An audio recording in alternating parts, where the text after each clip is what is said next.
Imagine waking up one day to find that your world has been split in two. A barbed wire fence runs through your village, your street, and even your home, preventing you from ever seeing your brother or your childhood friend again. Not only that, but the brother who once shared your bread has now become your sworn enemy, waiting for the chance to pull the trigger.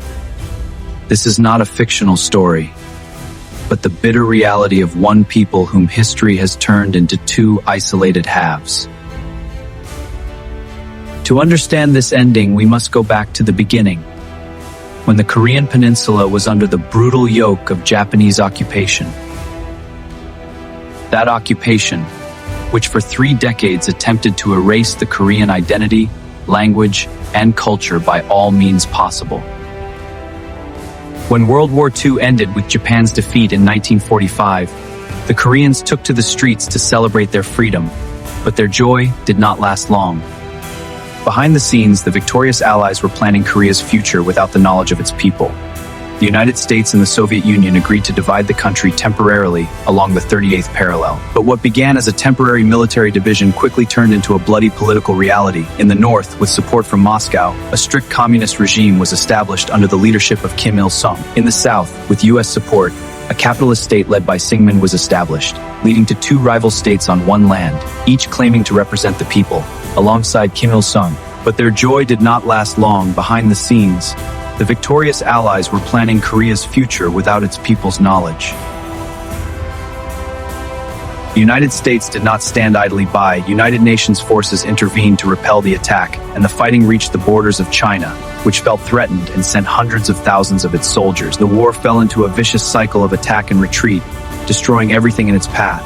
After 3 years of bloody fighting that claimed millions of lives, both sides reached a dead end. In July 1953, an armistice agreement was signed that halted the fighting, but it has not officially ended the war to this day. The 38th parallel remained the dividing line, and the area around it became the most heavily fortified military zone in the world. Today, decades later, Korea remains divided. The South is a technological economic power, while the North is isolated with a nuclear arsenal. Along that barbed line, soldiers still stand face to face, weapons in hand, waiting for lasting peace or the next explosion. The story of the Korean War is not yet over, and its final chapters are still being written in ink of fire, on a wire that separates brother from brother. The guns fell silent in 1953, but the war never truly ended. Instead, it turned into the longest Cold War in human history. Behind the barbed wire in the demilitarized zone, another kind of race began. A race to prove who has the better system. At first, North Korea was the stronger and wealthier side thanks to Soviet support and the factories left by the Japanese occupation, while the South was plunged into poverty, corruption, and coups. But over the decades, an unexpected miracle occurred. In the South, a nation rose from the rubble in what became known as the Miracle on the Han River. South Korea transformed from a country dependent on international aid into a technological and economic giant, spreading its products, culture, and cars across the world. In contrast, North Korea chose a completely different path, one of total isolation and the glorification of its leaders, where the state became an impenetrable fortress dedicating its energy to nuclear weapons. And while the state continued to arm itself, the people endured years of darkness and harsh famines that left deep wounds in the body of the nation.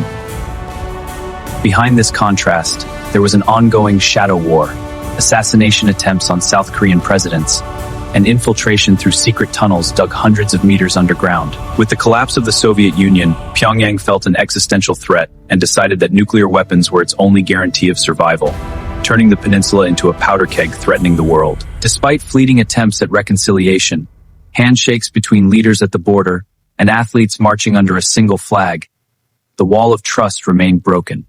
Today, South Korea stands as a beacon of modernity and democracy, while its northern neighbor remains a mysterious enigma, launching ballistic missiles to remind the world that it is still there. Now, more than 70 years after the first bullet was fired, the lingering question remains: will the day come when the wire falls and separated families embrace once again? In Seoul, young people dance to modern music, while in Pyongyang, soldiers march in strict military parades, and while the world sleeps, the two soldiers continue watching each other through binoculars. As the world stands on the brink of a new era, the Korean peninsula remains a puzzle that has defied solution for more than 70 years. So what does the future hold? In the north, we see a third generation of the Kim family holding on to a nuclear arsenal they view as their only shield against collapse, with underground tests shaking the Earth's crust and the balance of power. In the south, we see a technological society with one of the strongest militaries, supported by international alliances that make any future confrontation a trigger for a potential Third World War. But the conflict is not only military, it is also demographic and cultural, as the younger generation in the South has begun to see reunification as an economic burden rather than a national dream.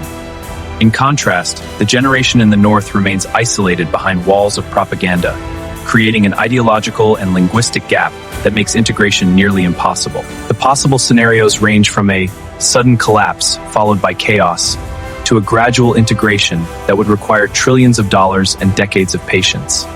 As tensions rise, Korea once again becomes a chessboard for major powers. China does not want a neighbor aligned with the West, and the United States will not give up its strategic stronghold. The ordinary Korean citizen remains the one who pays the price, waiting for the moment when he can decide his own fate with his own hands, far from the barrel of a gun or the sharpness of barbed wire. The story of the two Koreas is a stark reminder that the wounds left by wars may not heal simply when the gunfire stops, and that true peace requires more than just a truce.